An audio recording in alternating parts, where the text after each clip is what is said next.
And I'm so sick of pain, but it's hard to agree with you. Losing this game, I can't afford to be losing this game. And I know you deserve respect, but we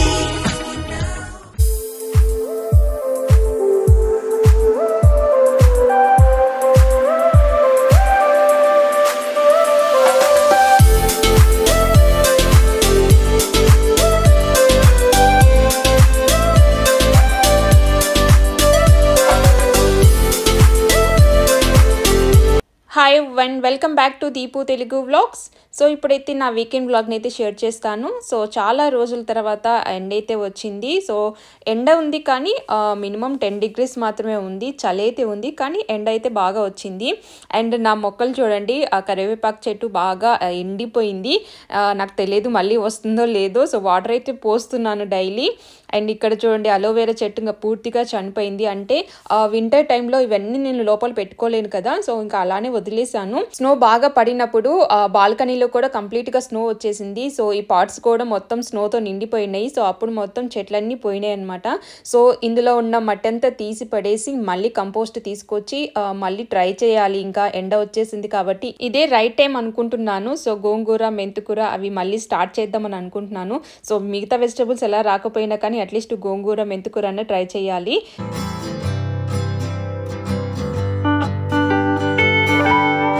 పోలాండ్లో గోంగూర బంగారంతో సమానం అయిపోయింది. అస్సలు దొరకటం లేదు. Almost 2 months నుంచి గోంగూర రావటం లేదు. ఈ రోజు లిట్లియన్ నుండి ఫ్రెష్ వెజిటబుల్స్ ఉన్నాయని మెసేజ్ అయితే వచ్చింది. అందులో గోంగూర చూడగానే ఇంకా ఫాస్ట్ గా వెళ్ళి షాప్ కి గోంగూర ఎక్కడ ఉందా, మిగతా వెజిటబుల్స్ తర్వాత పక్కన పెట్టి గోంగూర కోసమే వెతికాను. సో ఇంకా అప్పటికే అయిపోయినట్టున్నాయి. నాకు 2 కట్టలు మాత్రమే దొరికాయి. సో ఆ 2 నేనే తీసేసుకున్నాను. లిటిల్ ఇండియాలో కూరగాయలు మామూలుగానే ఎప్పుడు రెగ్యులర్ గానే దొరుకుతూ ఉంటాయి. కానీ ఈ ఆకుకూరలు అసలు దొరకవు అనమాట. లాస్ట్ వీక్ మెంతికూర దొరికింది, బట్ ఆకులు అసలు కొంచెం బాగలేదు. అయినా కానీ తప్పని పరిస్థితుల్లో తీసేసుకున్నాను. ఇప్పుడు ఇంకా గోంగూర అనగానే ఇంకా చాలా రోజులైంది కదా అని వెంటనే వెళ్ళి తెచ్చుకున్నాను.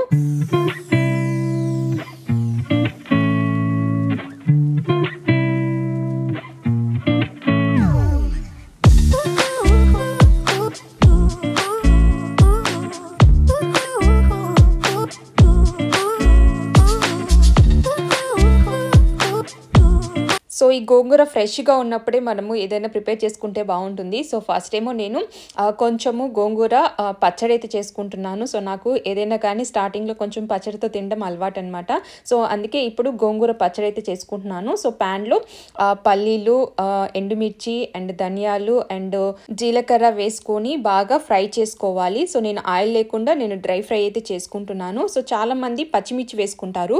పల్లీలతో పచ్చడి చేసుకోవడం అంటే నాకు బాగా ఇష్టం అనమాట. సో అందుకే ఈ 2 కాంబినేషన్ తో ఇప్పుడు పచ్చడి అయితే చేసుకుంటున్నాను. సో ఇవన్నీ ఫ్రై చేసేసుకొని ఒక మిక్సీ గ్రైండర్ లో తీసుకున్నాను. అదే ప్యాన్ లో 1 tablespoon ఆయిల్ వేసుకొని బాగా వాష్ చేసుకొని గోంగూర ఆకులను అయితే ఇందులో ఆకులను వేసుకొని 5 to 10 minutes కుక్ చేసుకోవాలి. గోంగూర ఆకులు త్వరగా ఉడికిపోతాయి అనమాట, ఎక్కువ టైం కూడా తీసుకోవు. నాకు గోంగూర పప్పు అంటేనే బాగా ఇష్టము. కానీ ఈ ఆకులు ఏంటంటే మళ్ళీ ఎక్కువ రోజులు ఫ్రిడ్జ్ లో పెడితే పాడైపోతాయని చెప్పేసి ఇంకా ఫ్రెష్ గా ఉన్నప్పుడే చేసుకోవాలని చెప్పేసి ఇంకా పచ్చడి, పప్పు 2 చేసుకుంటున్నాను.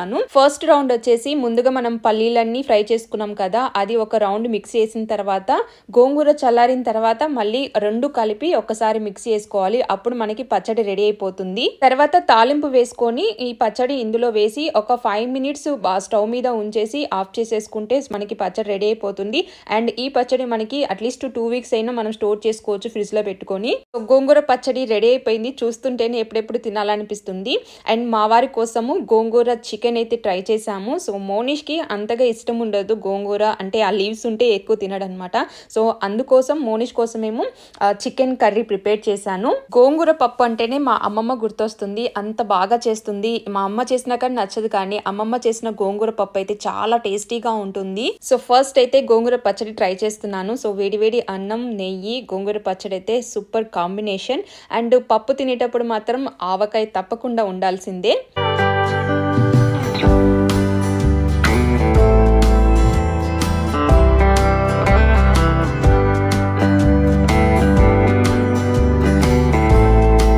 వెదర్ చాలా బాగుంది కదా అని పిల్లల్ని ఈవినింగ్ కాసేపు కిందికి తీసుకొచ్చాను. సో స్కూటర్స్ తీసుకొచ్చి ఆడుకుంటున్నారు. సో పార్క్ వెళ్దామంటే ఇక ఈవినింగ్ అయితే కుక్కలు ఉంటాయి కదా, సో అందుకని పార్క్ వద్దు, ఇక్కడే ఈ స్కూటర్స్ తో ఆడుకుంటామని చెప్పారు.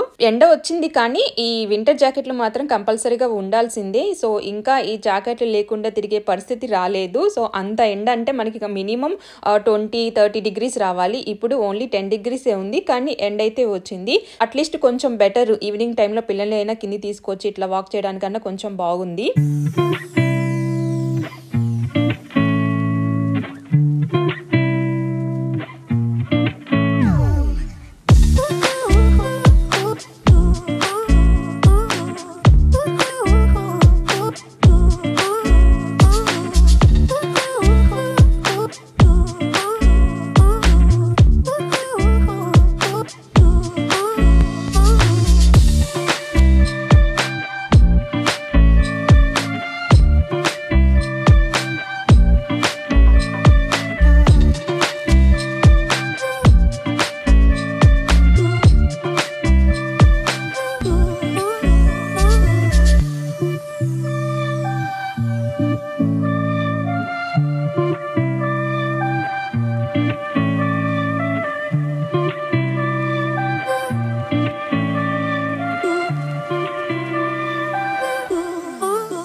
ఆడుకున్న తర్వాత ఇంకా చాలా రోజుల తర్వాత పిల్లలకి ఐస్ క్రీమ్ ఇప్పించాలని నాకు అనిపించింది వాళ్ళకంటే ముందు. ఎందుకంటే చాలా రోజులైంది వింటర్ టైంలో అస్సలు ఇంకా ఈ ఐస్ క్రీమ్ జోలికి వెళ్ళలేదు. ఎందుకంటే ఆ టైంలో ఇంకా తిన్నారంటే ఇంకా మళ్ళీ హెల్త్ పాడవుతుందని అస్సలు చాలా జాగ్రత్తగా మెయింటైన్ చేసుకుంటూ అసలు ఐస్ క్రీమే ఇవ్వలేదు. సో ఈ రోజు ఎందుకో వెదర్ బాగుంది కదా అని చెప్పేసి నేనే తీసుకొచ్చాను గుడ్లూడ ఐస్ క్రీమ్ ఇప్పిద్దామని. ఇక్కడ ఐస్ క్రీమ్ క్వాలిటీ చాలా బాగుంటాయి. 1 స్కూపే తీసుకున్నాను. సో 1 స్కూప్ వచ్చేసి 7 స్లోటీ చార్జ్ చేస్తారు. సో కోన్ అయినా కానీ కప్ అయినా కానీ 7 స్లోటీ అయితే ఉంటుంది. అండ్ మోనిష్ ఏమో చాక్లెట్ ఫ్లేవర్ తీసుకున్నాడు, మనీషా ఏమో వెనీలా ఫ్లేవర్ అయితే తీసుకుంది. ఇక్కడ ఐస్ క్రీమ్ హాఫ్ కేజీ లెక్కన కూడా తీసుకోవచ్చు. సో అలా తీసుకుంటే తక్కువ ప్రైస్ ఉంటుంది. అండ్ అలాగే 2-3 ఫ్లేవర్స్ యాడ్ చేసుకొని అండ్ ఎక్స్ట్రా కోన్స్ కూడా మనకి ఇస్తారు. సో ఇంటికి తీసుకెళ్ళి మనమే అలా కోన్లో వేసుకొని తినొచ్చు అనమాట. కానీ అలా చేస్తే ఏం చేస్తుందంటే మనీషా ఇంకా మిడ్ నైట్ కూడా లేచి ఐస్ క్రీమ్ కావాలని అంటుంది. అందుకే అలా కాకుండా ఏదో ఒక స్కూప్ ఇప్పించి అక్కడే తినేసి ఇంటికి అయితే వెళ్ళిపోతున్నాము. సో మా వారికి తెలిస్తే అరుస్తారు. ఎందుకంటే పిల్లలకి ఐస్ క్రీమ్ ఇవి తింటే వాళ్ళు సిక్ అయిపోతారు, మళ్ళీ హాస్పిటల్స్కి వెళ్ళడము అది ఉంటుందని చెప్పేసి ఎక్కువ వద్దంటారు. కానీ మనం ఊరుకోం కదా, ఐస్ క్రీమ్ తినాల్సిందే.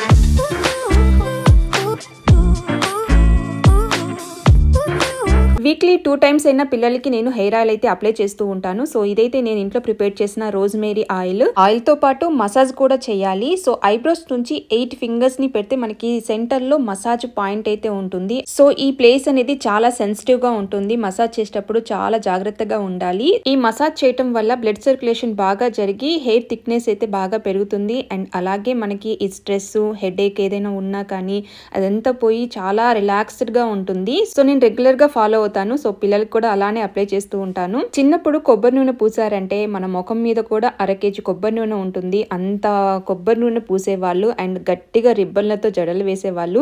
సో అందుకే అప్పటి కాలంలో మన హెయిర్ అనేది చాలా స్ట్రాంగ్ గా పొడవుగా ఉండేది. అదే కంటిన్యూ చేసింటే మంచి రిజల్ట్ అయితే ఉండేది. కానీ మనం అలా చేయం కదా, మధ్యలోనే ఆపేసాము. కానీ ఇప్పుడు జుట్టు ఊడిపోతుంటే మళ్ళీ స్టార్ట్ చేసాము. మనీషా ఇంకా హెయిర్ కట్ చేయించుకోదంట, ఇంకా లాంగ్ హెయిర్ కావాలి నాకు అని చెప్పేసి అందుకే బుద్ధిగా ఆయిల్ అప్లై చేయించుకుంటుంది. నార్మల్ గా ఆయిల్ అప్లై చేస్తానంటే అసలు పరిగెత్తేది. ఇప్పుడు ఇంకా లాంగ్ హెయిర్ కావాలి కదా, అందుకని బుద్ధిగా ఆయిల్ రాపించుకుంటుంది. నేను నీకు ఆయిల్ అప్లై చేస్తానని చెప్పేసి చూడండి ఎలా చేస్తుందో. సో మసాజ్ అంటే బాగా ఇష్టం అనమాట. నా చేత బాగా చేయించుకుంటారు ఇద్దరు పిల్లలు. అండ్ ఈమె నాకు మసాజ్ చేస్తాను ఆయిల్ అప్లై చేసి అని చేసి చేస్తుంది. యాక్చువల్ గా ఈ రోజ్మేరీ ఆయిల్ వల్ల చాలా బెనిఫిట్స్ ఉన్నాయి. సో నేను అందుకే పిల్లలకు కూడా ఇదే ఆయిల్ యూజ్ చేస్తున్నాను. సో నేను కంటిన్యూస్ గా ఒక 2-3 వీక్స్ నుంచి వాడుతున్నాను. మంచి రిజల్ట్ రిజల్ట్ అయితే వచ్చింది. అండ్ ఈ మధ్య జుట్టు ఊడడం చాలా వరకు తగ్గింది. అండ్ తలస్నానం చేసిన తర్వాత కూడా హెయిర్ చాలా స్మూత్గా ఉంటుంది. సో అందుకని ఇంకా కంటిన్యూస్గా ఈ రోజ్మేరీ ఆయిల్నే వాడుతున్నాను.